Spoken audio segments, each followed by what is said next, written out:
दोन्ही शिवसेनेचा आज वर्धापन दिन साजरा होतोय।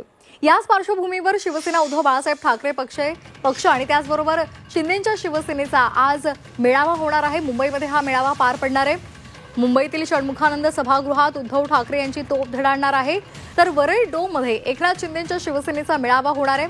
मेळाव्यासाठी दोन्ही शिवसेनेचे कार्यकर्ते राज्यभरातून मुंबईमध्ये पोहोचलेले आहेत। या मेळाव्यासाठी राज्यभरातून कार्यकर्ते मुंबईत दाखल होत आहेत। विधानसभा निवडणुकीचा निकाल लागल्यानंतरचा हा पहिलाच मेळावा आहे आणि त्यानंतर आता आजच्या या वर्धापन दिनात शिंदे आणि उद्धव ठाकरे नेमकं काय बोलणार, एकमेकांवर काय आरोप प्रत्यारोप करणार हे पाहणं महत्त्वाचं ठरणार आहे। मनपा निवडणुकांसाठी ठाकरे शिंदे कोणता कानमंत्र आपल्या कार्यकर्त्यांना देणार हे पाहणं सुद्धा महत्त्वाचं ठरणार आहे।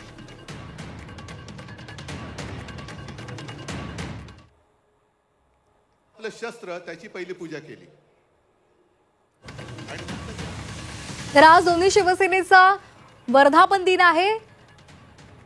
59 वर्ष या मेळाव्याला संपूर्ण शिवसेनेला पूर्ण होतात आणि त्यानंतरचा हा मेळावा आहे।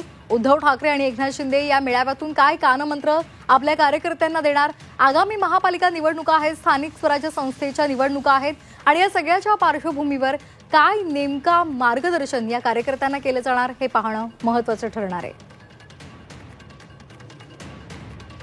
षण्मुखानंदमध्ये शिवसेना उद्धव बाळासाहेब ठाकरे पक्षाचा मेळावा होणार आहे। तर वरळी डोममध्ये शिंदेंच्या शिवसेनेचा मेळावा पार पडणार आहे। सध्या त्या ठिकाणी जय्यत तयारी सुरू आहे। कार्यकर्ते सुद्धा मुंबईत दाखल व्हायला सुरुवात झालेली आहे। मुसळधार पाऊस आहे, मात्र आपल्या नेत्यांचं भाषण ऐकण्यासाठी सर्व कार्यकर्ते मजल दरमजल करत मुंबईमध्ये दाखल होत आहेत।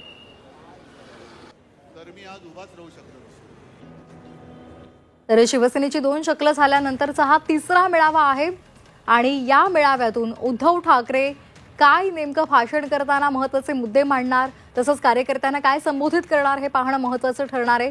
त्याचबरोबर शिंदेंवर कशा पद्धतीने ते हल्लाबोल करणार याकडे सुद्धा सर्वांचं लक्ष लागलेलं आहे। तर दुसरीकडे वरळीमध्ये आज शिंदेंच्या शिवसेनेचा मेळावा पार पडणार आहे आणि या मेळाव्यातून एकनाथ शिंदे नेमकं काय भाषणामध्ये आपल्या कार्यकर्त्यांना संबोधित करणार याकडे सुद्धा सर्वांचं लक्ष लागलेलं आहे। विधानसभा निवडणुकीनंतरचा शिवसेनेचा हा पहिला वर्धापन मेळावा आहे आणि या मेळाव्यातून एकनाथ शिंदेंच्या भाषणाकडे सर्वांचं लक्ष लागलंय।